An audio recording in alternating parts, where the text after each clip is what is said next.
releasing the harmful chemical to the environment. Yeah, and we are now also trying to reduce the plastic material and use more environment-friendly material in our products. We create a job for all. Yeah. For example, the old man here is about more than 70 years old.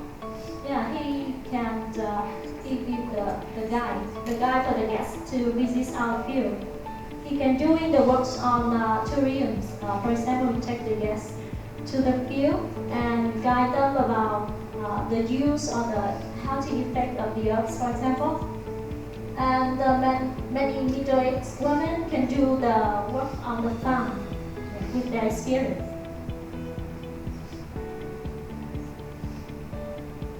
We also have much more support for women.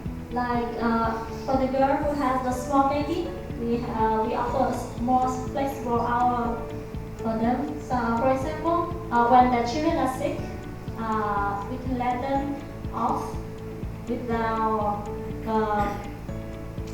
that their salary will not affect, for example.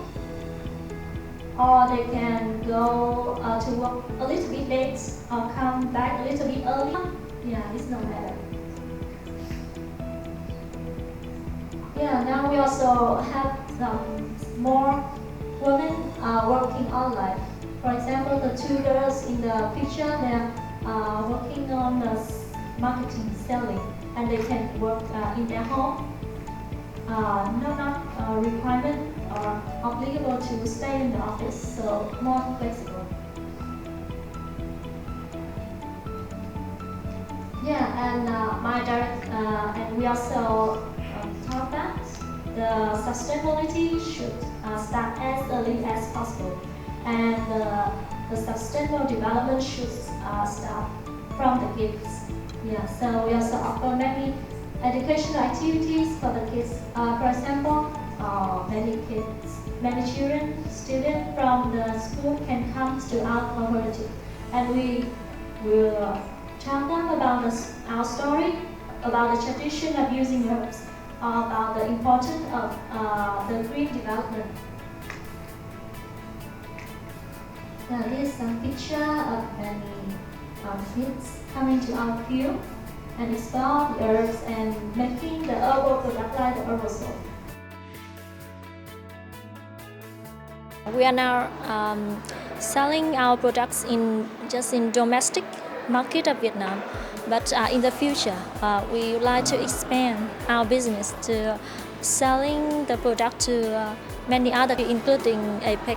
Also selling our product on many online platforms, for example, social media like Facebook, for example, or the e-commerce website like Lazada, Shopee, Sandal. Yeah, it's a very fast and effective way because now the user of the social media and the people who are shopping online are very abundant. In current, we need two main support. The first one is the legal procedure.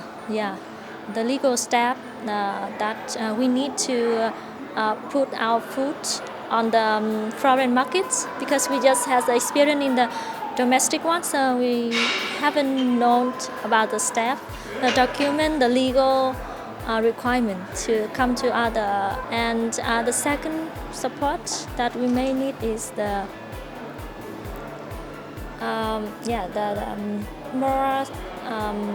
the capital, the fund. Yeah, more to help her to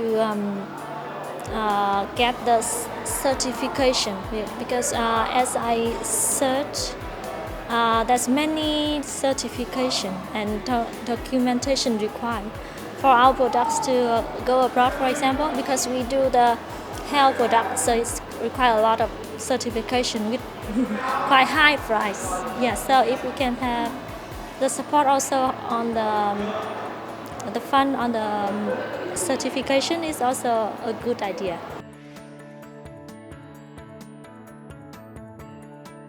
Or as permanent residents, or have already moved to Australia but they're struggling how to develop your network, how to find jobs, how to score high on the English test like IELTS and PTE, that's what I started doing. I started developing content.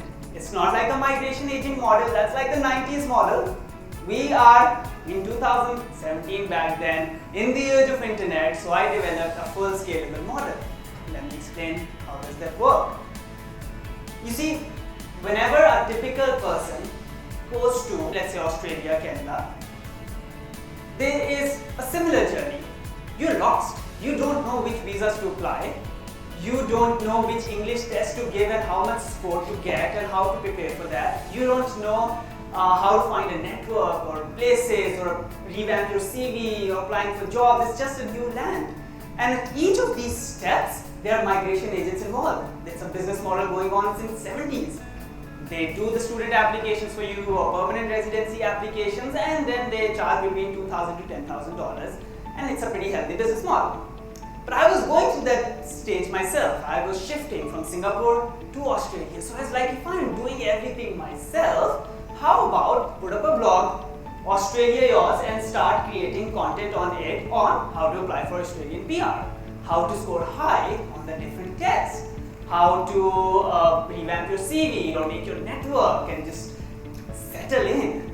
And that's when I started doing it. I started putting it up on Facebook groups and Quora, and the response was staggering.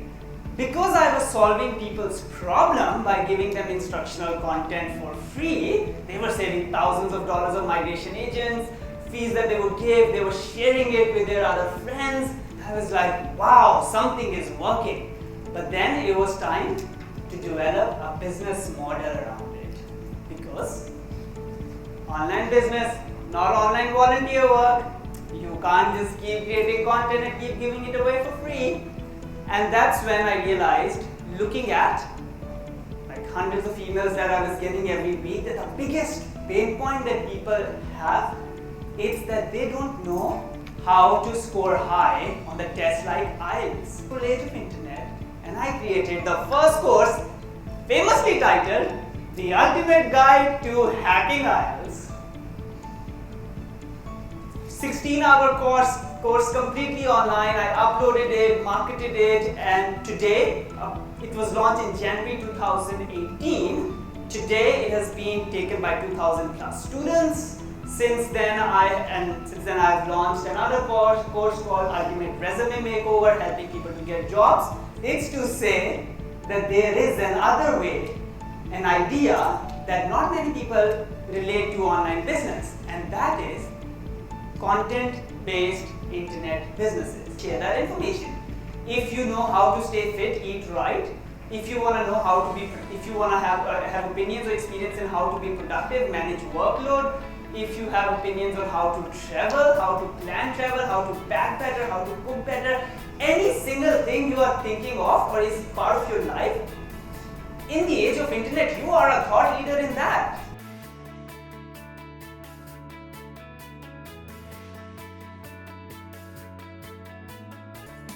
So in terms of the policy from the government of Canada, we have choose most important policy that support women entrepreneurs.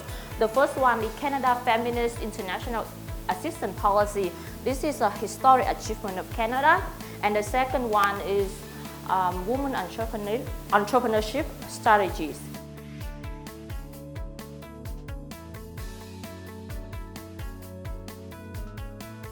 I always say that internet is the biggest equalizer, which means that at least for the first time we have a playing field where the office politics or the boss doesn't matter. What matters is how much market reach you're doing with your content. And I am telling you from my experience, of my students as well who have developed their online businesses, people aren't judging them based on their gender. They're just judging them based on meritocracy. So whoever is adding value in other people's life or creating content that other people like, I mean, internet is quite a fair ground. In my experience, and that's a lot to do with entrepreneurship in Singapore as well, before I moved to Australia, entrepreneurship develops in an ecosystem. So for example, if you have, let's say, an incubation space where there are like 50, 60 startups sitting there, working together, sharing ideas. And by that, I do not mean 50-60 offices. I literally mean just one floor with desk and 50-60 teams. And you just put them together. And that's what we have done before in Singapore as well, where I was more involved in the ecosystem. It's just people pick up ideas from other people. People know that they are not alone in this journey. And the moment it becomes a shared journey, it is just quite fascinating how fast you grow. To just give you an example, 2011, Singapore was starting its ecosystem of entrepreneurship. Today, 2019, Singapore is in the top 10 world entrepreneurship ecosystem. It literally took just 1 decade because they focused on the ecosystem strategy. So whichever economy we are in, and entrepreneurs and startups, they don't need resources. They just need Wi-Fi and a desk and a community of other people who are doing it, sharing it. What I've experienced in internet businesses, especially language matters huge. So for example, I make products in English and targeting English markets and English advertisement. For me, Malaysia and Singapore in APEC economies, apart from Australia, they respond better than Vietnam. I've seen guys here are using Facebook and Instagram in their own languages, and hence my products do not hit up on their feed.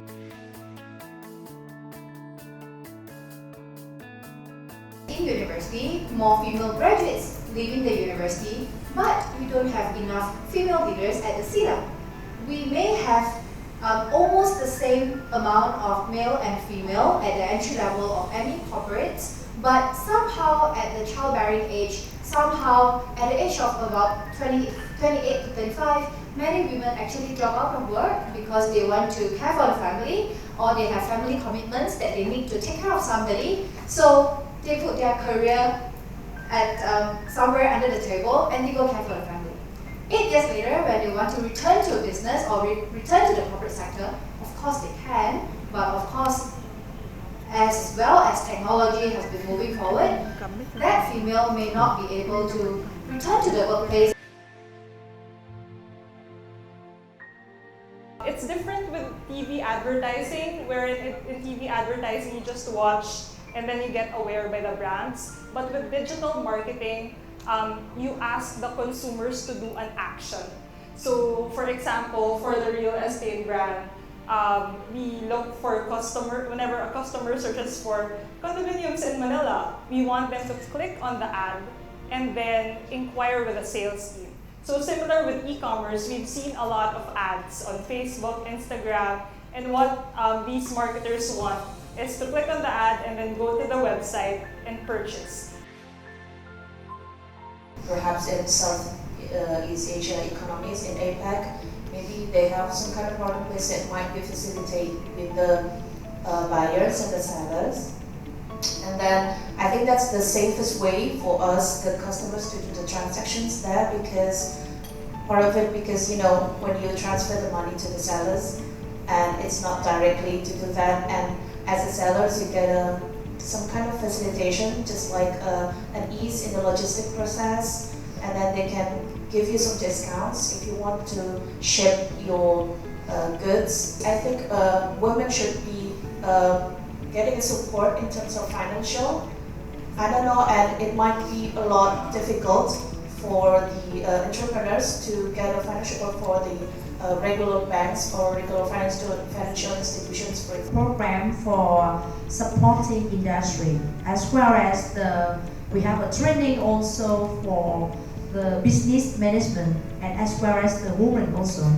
And this year we also focus more about the business online and digital. There are many projects from JICA, KOICA, and many from all the world to support Vietnam. Especially, they would like to focus to some group of the entrepreneur, like women entrepreneur, or woman-led entrepreneur, or woman-led business, as well as the enterprise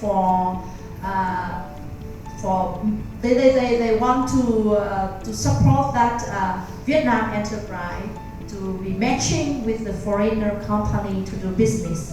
And of course, we do all the jobs like that. Focused only for women to help them support their businesses, not necessarily online businesses, and they have mainly 3 focus.